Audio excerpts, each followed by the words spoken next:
Welcome to SAM Conversation, a program of South Asia Monitor.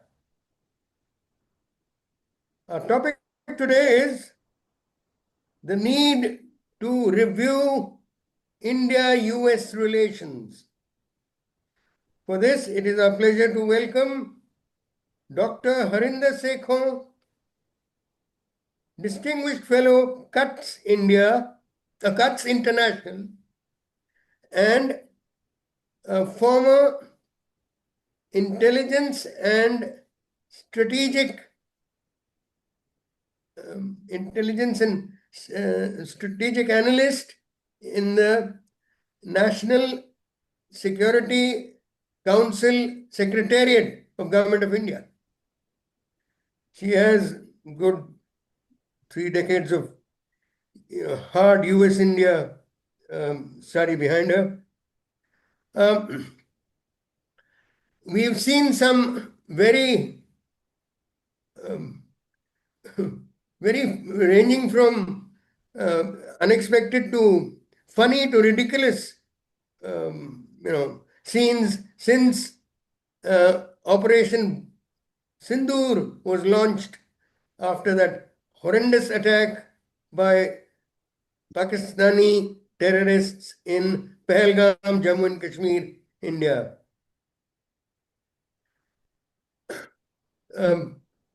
Barely 3 or 4 days later, Mr. Donald Trump announced a very major largesse for Pakistan, which also included a fair number of aircraft, which, of course, which go with the so-called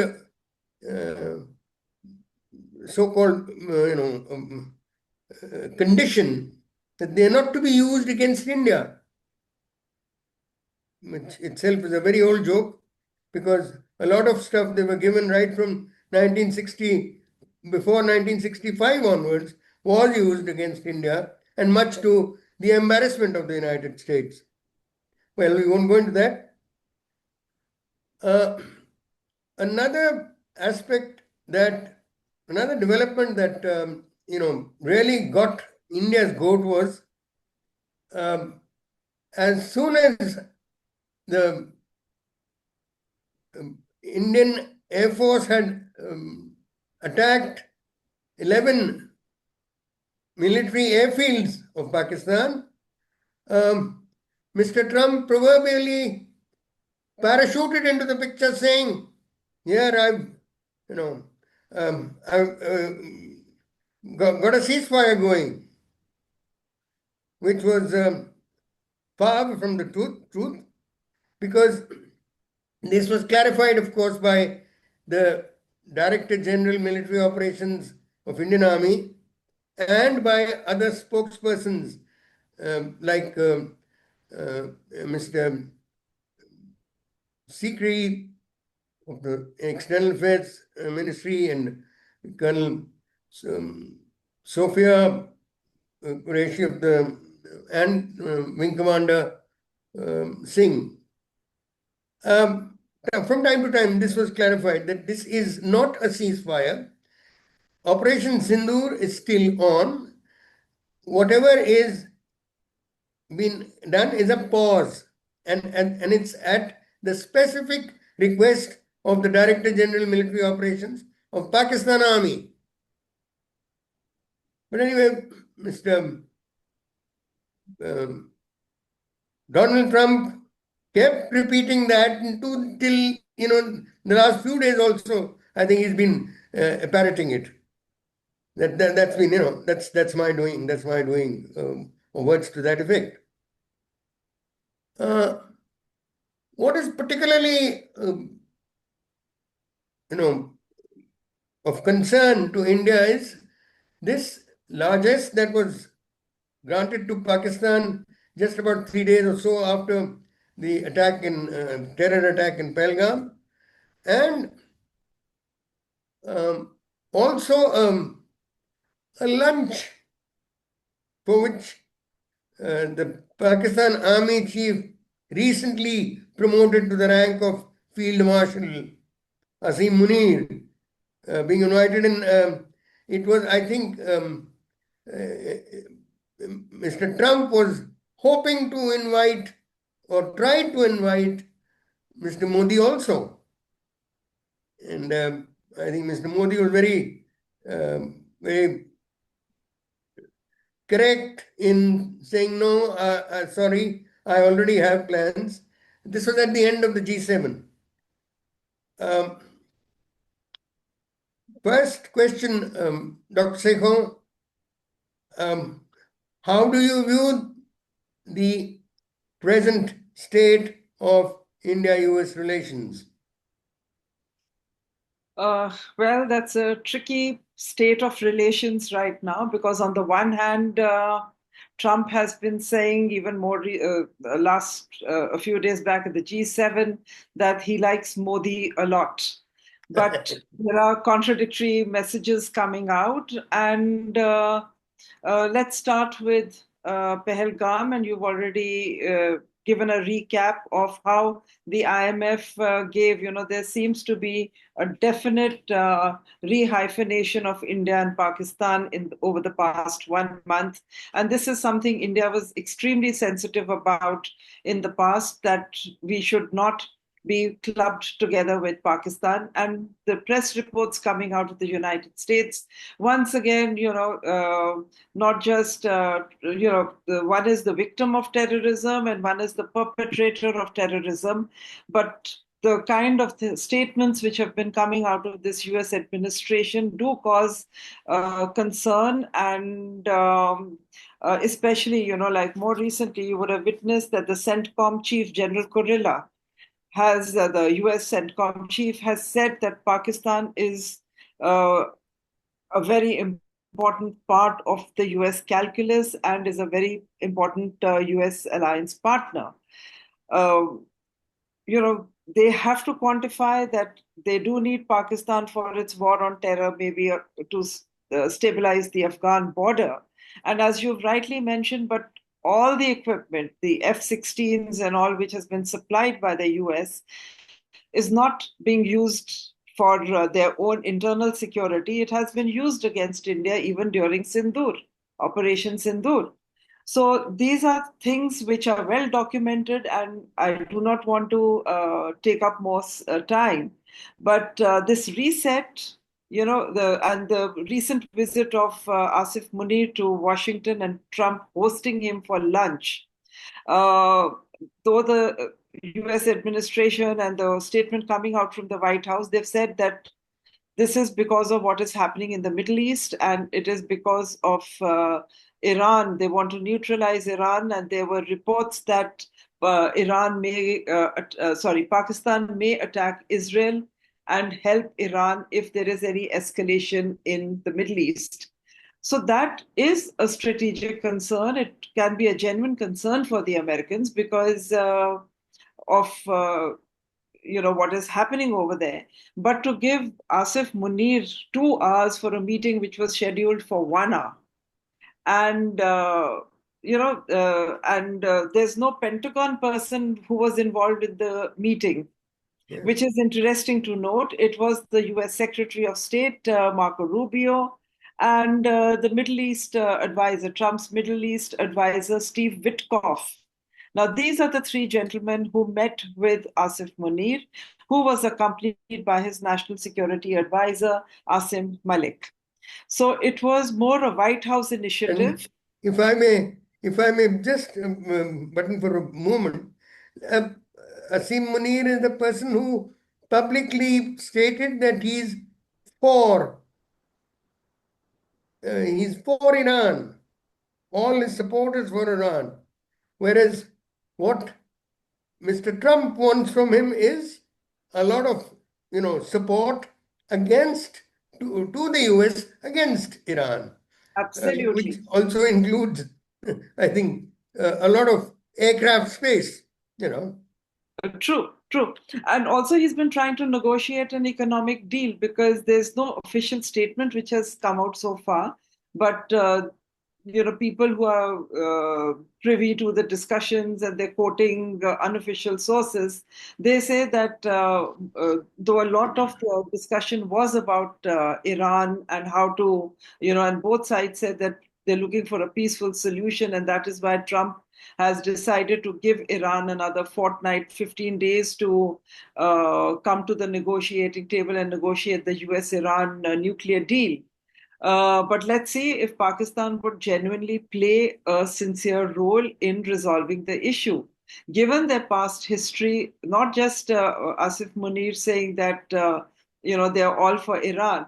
When it comes to India, he has repeated that oft-quoted statement of, Kashmir is the jugular vein, and that is why they're not going to let go. And this is something which has been driven home. The US knows that Pakistan they've got things well documented that Pakistan has been perpetrating terrorism across the border. They are the architects of cross-border terrorism, and India has suffered because of that. Uh, but somehow this reset has not gone down too well, and we need to watch out for the signs. And the other worrisome aspect is that the recent developments in US-India relations, the last decade or so, what we've noticed is it is the defense partnership which has seen a tremendous upping between India and the United States. We have signed the foundational agreements. We have bought defense equipment from the United States through the foreign military sales route. Then we've also, the US, India looks at joint production, co-production, and the ISET was signed during Biden's administration. This for critical and emerging technologies in defense and AI and computing. And Trump, soon after he assumed office, gave it a different nomenclature called trust. So where is the trust between India and the United States today when defense is the most important aspect of US-India relations? So this is something which our interlocutors would need to take up very seriously when they speak with the United States, that, on the one hand, you are strengthening and coming out with statements which are supporting Pakistan, and you're kind of overlooking a lot, actually emboldening Pakistan to become even to adopt a tougher stand against India. And then you expect India to buy more weapons and equipment from you. So there is, it's not a very comfortable sign, and it's very contradictory what the United States is doing. Uh, the other thing I would like to add is Trump has been very provocative in his statements, a little less so about concerning India, but his actions speak otherwise. But when it comes to even Israel, I mean, he's literally, it was that he's going to attack the Iranian nuclear facilities, and Israel would get the required missiles to attack the Iranian nuclear stockpile which is buried deep in the mountains. And now suddenly he's drawn back a little bit. So I think, and also when it comes to Ukraine and Russia, he makes very high sounding statements without maybe thinking it through. And then his advisors probably get into the act later on and tell him that there are certain steps, and he realizes the implications of his statement later on. So now he has said that, okay, I give you a fortnight. But yesterday it was that he wanted an unconditional surrender from Iran. And the Iranians have rejected that. So Trump, I think, has not been very statesman-like in his conduct of foreign policy, more so in his second term, because he has had to then withdraw and take a back seat, be it in the be it with the Ukraine and Russia, because Putin, he thought that he would get, he made statements that he would resolve the Ukraine conflict in one day. And Putin has dug in his heels. We see that the fighting has intensified. And Trump has now shifted his attention to what is happening between Iran and Israel. And here was a president who said that we would have no involvement, there would be no US involvement in foreign wars. Now, can the US withdraw completely, or would it step in to safeguard its own global interests? Remains to be seen. Can he be a deal maker or a peacemaker? Because at the end of the day, I think he's aspiring to get the Nobel Peace Prize. So, what is Trump's game? He himself has said that I cannot predict what I will do tomorrow. He said this just a few days back when he left the G7 summit. So it's all up in the air. But when it comes to India, I think the Prime Minister has done well to reach out. We are moving ahead with the Europeans for Yes. quite some time. Maybe you No, want to come and in and get. no, and what is disturbing is that while you are trying to project yourself as a peacemaker, what you are actually amounting to is literally the opposite, a warmonger. I mean, as far Absolutely as India is concerned, with Pakistan, he's just armed them. He has true. just armed them. Though he says that the 1.5 billion IMF loan which has been given is actually for Pakistan's infrastructure development. But this is all humbug. We know that even in the past, all The, this money has been, for rerouted to the seven United decades, States. for 7 decades, Yeah. Pakistan has never got what it needed as a growing country. All True. a lot of their whatever they got has been spent on waging war against India. I think the money which comes in the form of aid goes back to the US military industrial complex and comes back in the form of weapons. So that's exactly what has been happening. And for India, I think we've uh, eventually, because we are still quite a bit dependent on the Russians, but ever since the Ukraine war, we have lessened our dependence because the Russians are no longer able to meet our defense needs. But certain critical things like the nuclear submarines and all, it's only the Russians who are going to give them to us, not the Americans. So, having lessened our dependence on the Russians who have their own constraints, I think we've been looking more towards Europe. We've been doing more with France and even with Germany. And this recent visit to, the Prime Minister's visit to um, Zagreb last week, to Cyprus and Croatia. I think this engagement with the smaller states and how, we are looking, because Croatia, these are along the Adriatic Sea, Yes. and plays a great role in maritime security. And as India builds to get more involved in IMEC, the India Middle East Economic Corridor, I think these two visits to Cyprus and Croatia are very, very significant. And coming to maritime security, I think India's Navy has been playing a remarkable role, not just in the Indian Ocean You've and the Indo-Pacific. you've And said it, Dr. Sekhon, because it has placed India in a pivotal role. true, You know, you had the Quad, which is there, which has been there for some time, but it never really got to grips with the one of the most serious problems in the was the Asia Pacific and what is now considered the Indo-Pacific region, which is very close to the Indian Ocean region, is the amount of mucking around that China has been doing. true, If there's and this it's now been acknowledged by uh, uh, the Quad countries individually also have been exercising with Indian Navy, but yes, then so many other countries have requested for exercising with the Indian Navy and have gone to do so. Um, and this all in the Indian Ocean, Indo-Pacific ocean regions, and which all these countries they consider Indian Navy a very significant force with a very wide presence, wide reach.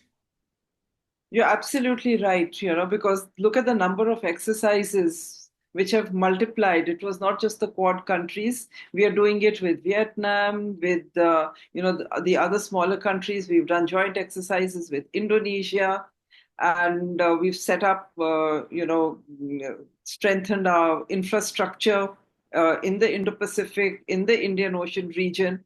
And now I think with IMEC, if it ever takes off, we are looking for an alternative to the Hormuz Strait. I think it could be a very significant development as far as India's maritime outreach is concerned.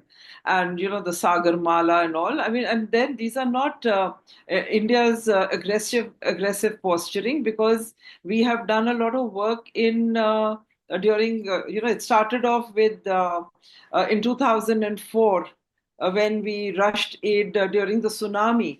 The I think that tsunami is one very great example of true. you know of Just countries not our as far as Indonesia reaching out to true, us and are reaching there and giving a lot of meaningful assistance. true. And And after that, during COVID, also 2019, when we rushed oh, vaccines to of the course. country. So I think India has a very positive image because of the kind of foreign policy we are conducting. And when it comes to the US, I think there is a need for reassessment. We need to have a very proper, uh, it has to be thought through very properly. And we have to have an end game that we have to reduce our dependence on the US. Trump had announced and Modi went that he's going to give us the F-35.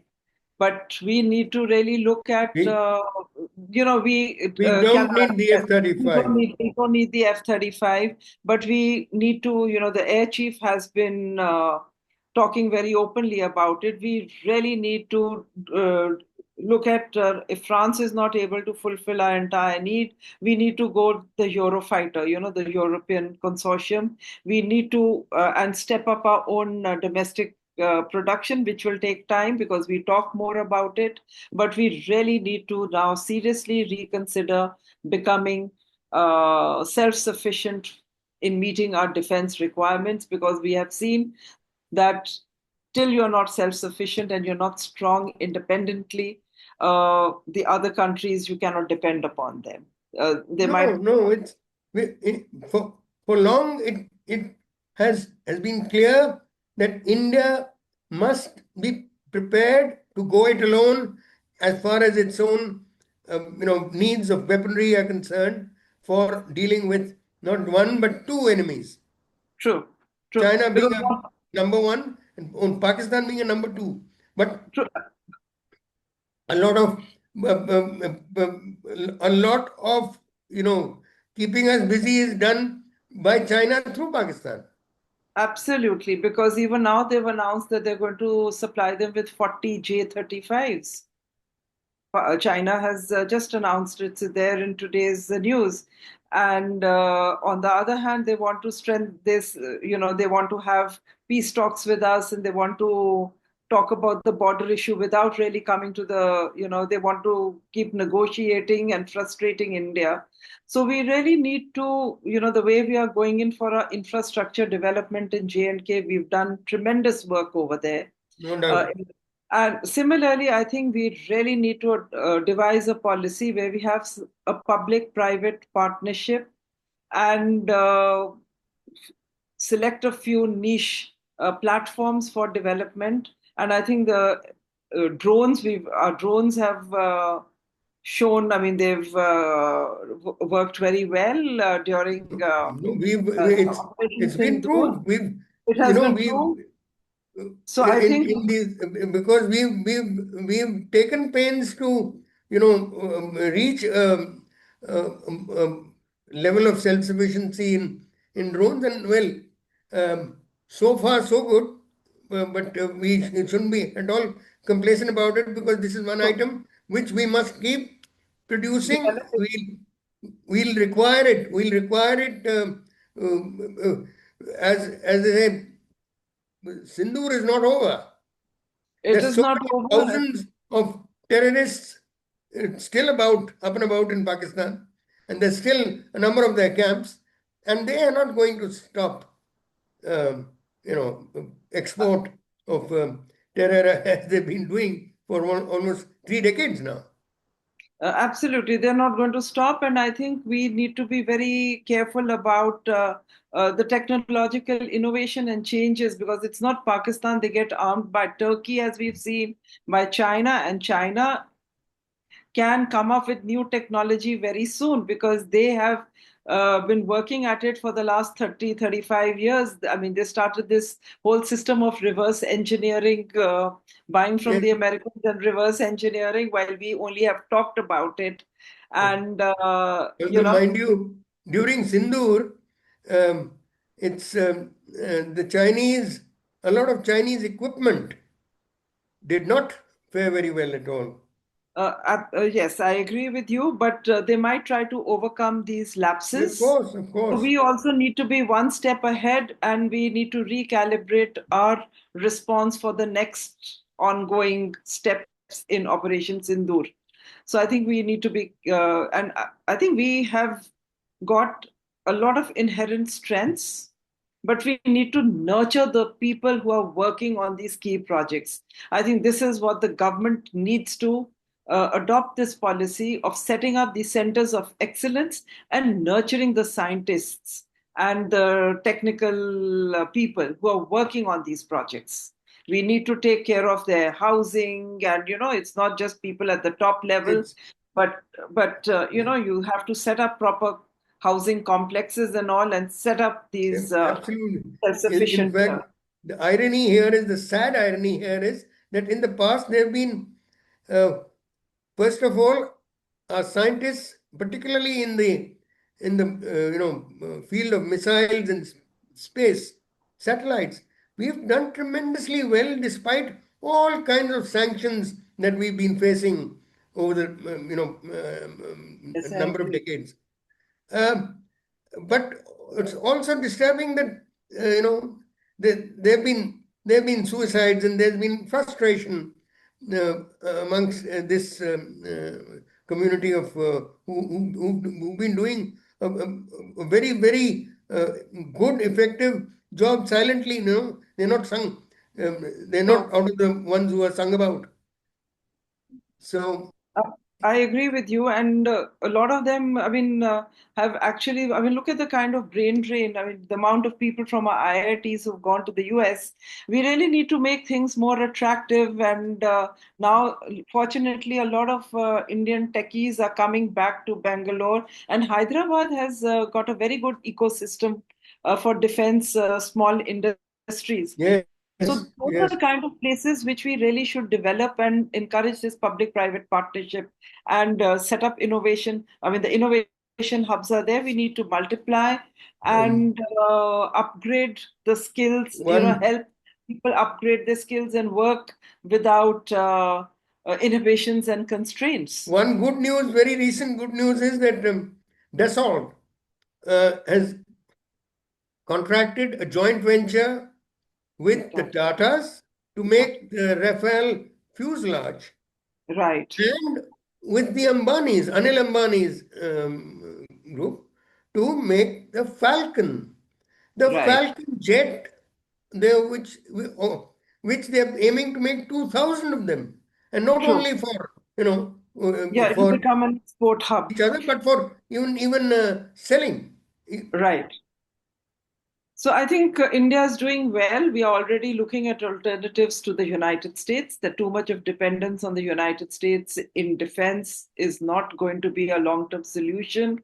And we are Certainly working not. with European partners and the trade deal, because they're very mercurial, and Trump looks at profits. So our Minister of Commerce is trying to work out a trade deal, which is a good thing. We cannot afford to have the United States turn completely against us. And to keep them engaged, I think in trade, we have to give some and take some and keep them happy. And that's an important relationship. It's an important partnership No, with keep the them United happy, States. and in the process, not at But we a need to very negative cost to ourselves.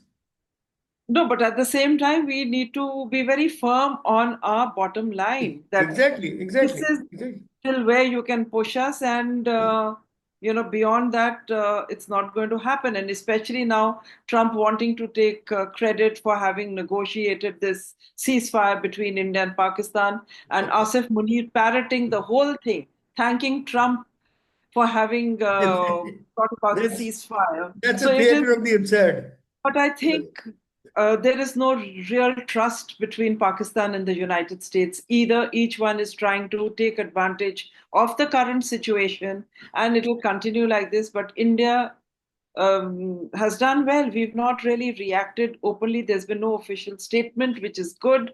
We need to ignore a lot, but at the same time, do our own introspection and have alternatives in place and devise strategies. Um, any anything you'd like to add before we've covered a lot of ground? I think that's about it, unless, of course, there was something else which you felt that No, I I think didn't we, bring we've it we've on the spot. Maybe one little parting shot. We also, while we're looking at Europe, for technology and otherwise, we really need to look towards the East Asia. And with Taiwan, we're doing a little bit of work in electronics and stuff. But Japan and India, we really need to strengthen this relationship further and not let the momentum go, because during Shinzo Abe's time, Shinzo Abe and Prime Minister Modi had a great rapport. And Yes, yes. Japanese are somehow inundated with their own domestic problems and stuff. But we really need to continue to engage with them because they themselves feel threatened by China, and they have certain concerns about their military And alliance with the United States. So we have certain no common doubt, no doubt. concerns. And we've had a very good equation with them, despite the fact that they were quite shocked when we went in for our nuclear test. Uh, Yes, but even in that tense period, our maritime cooperation never flagged at all. It continued in full steam. right, right. And in maritime, they take us very seriously.